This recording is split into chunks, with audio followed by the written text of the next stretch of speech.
Hi, this is Dennis Gage. Thanks for tuning in to My Classic Car, home of the certified car nut. Today we're in Forest Park in St. Louis, Missouri at the site of the 1904 World's Fair with the Lincolns for the Millennium National Meet. This once-in-a-lifetime event features hundreds of Lincolns from the 1920s up to 2000. Never before in history have so many dazzling Lincolns been gathered together in one place.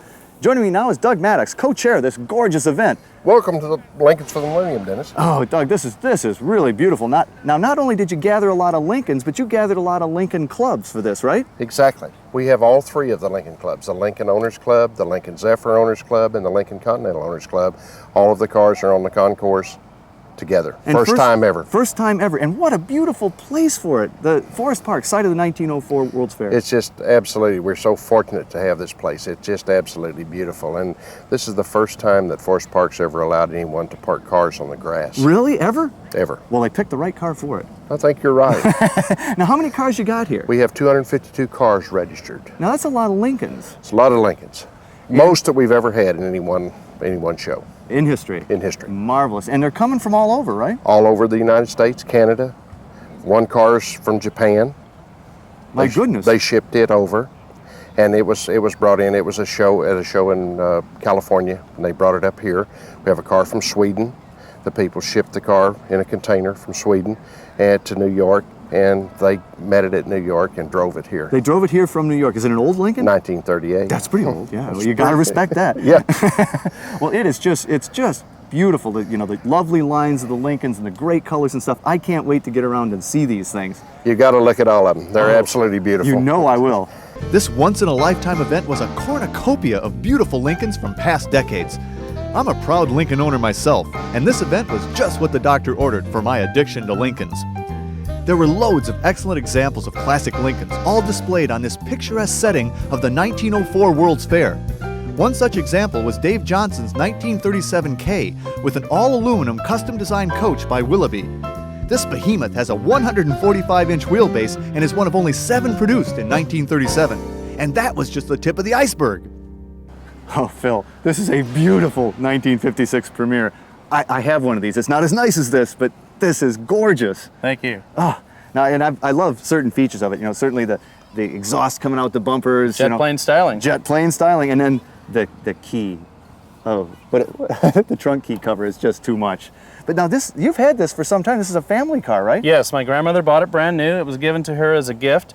She had a choice of a trip to Europe or a fancy car. She chose a fancy car because it would last longer. Good choice. So my grandfather went out and picked this for her, and she drove it for 20 years, gave it to me for graduation from high school. This is a high school graduation present? Yes. Oh my goodness. Now this is amethyst color, right? This is the amethyst and star mist white. Oh, and what a beautiful interior with, the white and the amethyst and the black coming through and playing out. You got a lot of options on this that I don't have. Yes, the automatic headlight dimmer up front. Oh yeah, I don't have that. Will turn your headlights off if it senses a car coming at you.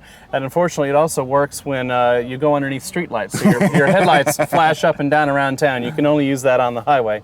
It also has the under seat heater, which is a convertible only option. And leather, of course, Yes. Stock leather interior. Now, is it as beautiful under the hood as it is up top? Yeah, I do believe so. Oh, it is beautiful.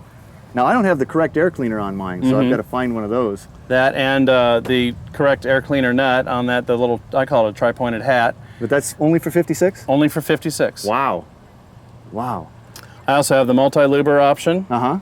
Oh, it is just gorgeous. Well, now I know what I have to do to mine to get it all fixed up. But, Phil, this is beautiful. Thank you. Nice car. Woo.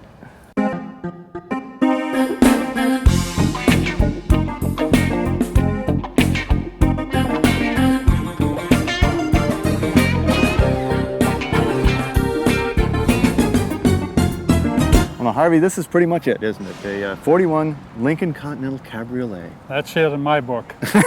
Well, when a lot of people think of Lincoln, they think of the 40 to 48 Continentals. I mean, it's one of the most beautiful cars ever built. Rare and unique automobile. They didn't make many. No, they didn't. Very limited production. This particular make and model was, they had 400. This is body number 296. Is that right? Now, I've never seen one quite this color. Is it a correct color? It's a correct color. It was painted to the first owner's specifications at the factory. He sent his specs to the factory and they painted it to his specs. What's it called?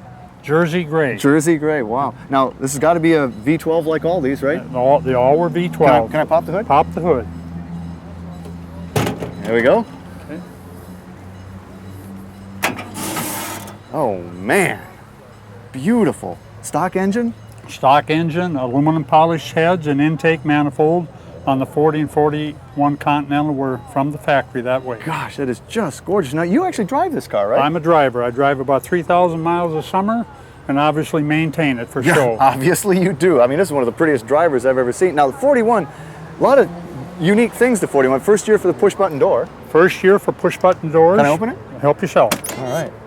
Oh, yeah, and what a beautiful interior. That would have been correct in color and everything? Correct in color.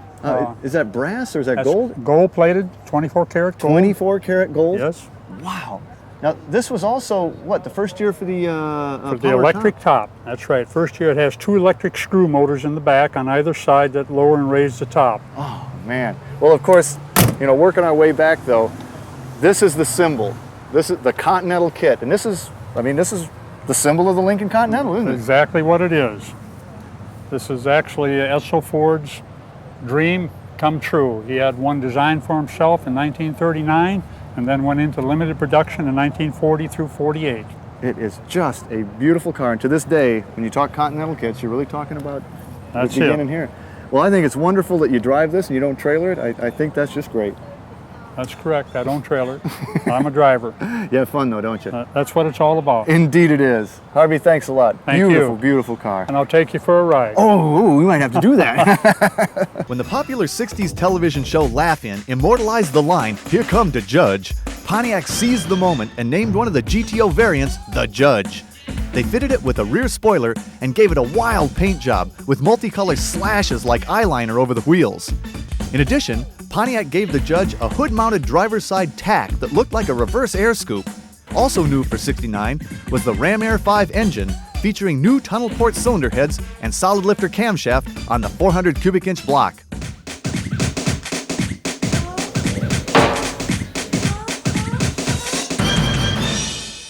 Well, today we're at Albright Pontiac in Lagodi, Indiana with Ray Hopkins. Ray, welcome to the show. Good to meet you, Dennis. And this ultra-rare '69 Ram 5 GTO Judge. This thing's gorgeous, Ray. Thank you, Dennis. These things were wild, weren't they? I mean, they were made to pop. They were made to go. And the Judge was really created to what? To kind of bolster slumping sales? Exactly. In late '68, they come up with something that they wanted to be very distinguishable between it and the standard GTO and help with sales, so they added the stripe package. And Well, and this was the original color of the first 2000. It was carousel red, even though it's orange. Right, right. Well, and the other thing that set the Judge off was, of course, the rear spoiler and the badges. The badging, the 1970s era Peter Max Laugh-In. Right. Because it came from, what, Flip Wilson? Here come to Judge. Here come to Judge. But they tried to make something that screamed, and it did, didn't it? It did. It did do that, Dennis. Now, was the striping unique to the Judge? Yes, all the Judges had the same striping package up to 1970, and 70 and 71 used a two-piece striping set. But yes, this is a unique option on the '69. Now inside there's a few other things that say Judge, including another Judge badge over right, the glove box emblem and the T-handle shifter, along with the walnut wheel steering wheel. Then of course you've got the Ram Air Inlet Controls, which that would close things down in bad weather, right? Right, so you weren't right, sucking water in there. prevent inclement weather. But I don't see air conditioning. It's pretty Spartan inside. Yes, it was basically a bare bones car. Power steering? Power steering, no. No power steering. No power steering. But it's really from here forward that makes this the only car of its kind on Earth. It's the Ram 5. Yes, due to the fact that it has supposedly the one and only Delco Remy Ram Air 5 hood tack with the upshift lights ranging from green to red. Oh, so as you rev, they'd, exactly. green, amber, red, shift. Right. Now the Ram 5 was, that was a full-blown race engine. Exactly, Dennis. Well, let's have a look at that baby. Sure, sure. Oh man, we're in a showroom and it's appropriate because this thing is showroom beautiful. Well, thank you, Dennis. Now the 400 Ram Air came with a big Holley carburetor, didn't it? Exactly. It come with a 780 CFM vacuum operated dual line Holley carburetor. Instead of the Quadrajet that came on the other one. The traditional Quadrajet. Now what else was unique to the Ram Air 5? Okay, it had the steel forged crank, steel forged rods, aluminum 11.5-to-1 compression ratio pistons, the dual plane intake, It's a monster intake. and then of course the billet underdrive pulleys. It's a solid lifter engine, right? A mechanical lifter engine. Right. Now, what is it that makes this one so unique, though? The thing that sets this apart from all the rest is the fact that it has the only set of A-body manifolds known to exist are in fact on this car. On the exhaust manifolds, A-body, the only ones around. Right. Now, this car was created, right? It really Right. never happened. Right. A collector out of Stanton, Virginia, by the name of Ralph Gilson, contacted purely PMD, and they were able to obtain the Pontiac archives and see what in fact would go on a Ram Air 5 car if built. And that's exactly what they did, was build a matching numbers Ram Air 5. Man, now this was an option, but it really wasn't even a factory installed option, the Ram 5, Right, it had to be dealer installed, an over-the-counter option. Most of the Ram Air 5s, I think there was speculation that 80 some built, but most of those were sold to corporates and racers affiliated with GM. Now, I think this was always rated at 375 horse, but that wasn't even close. No, in fact, dyno results more revealing 500 to 525 horse. Man! Well, now, this didn't have many options. It's a cool day out there, but I think it's got a heater. Is that It right? does have a It heater. does have a heater. Well, what do you say we get our jackets and take this out and heat it up a little bit? Okay, sounds great. All right.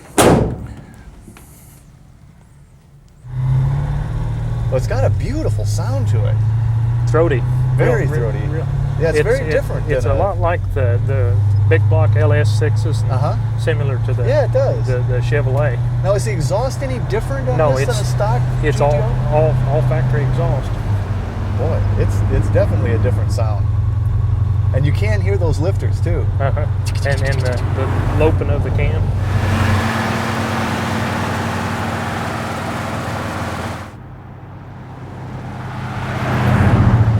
Now, the body came out of, what did you say, Arizona or something? Arizona. And it was originally a Ram 3 car? Ram 3 car, yeah.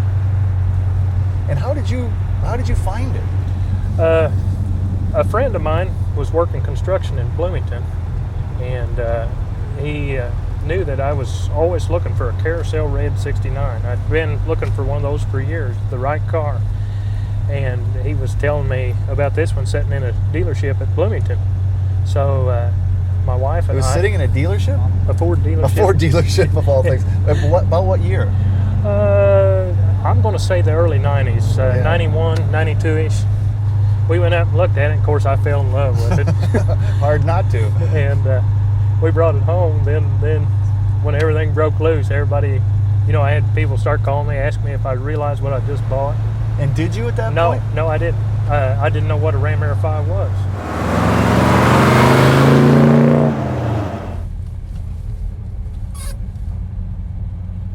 All right. Well, you're right, Ray. The heater does work. Felt great, didn't it? I'm glad it does. Well, I tell you, it's a hot car on a cold day. Thank you, Dennis. Oh, it's beautiful. Thanks Thank so you. much for taking it out. It's No problem. really a rare beast. No Quite a problem. piece of history. Well, thank you, Dennis. Think the heater will work on the way home, too? I hope so. Gosh, so do I. I hope so.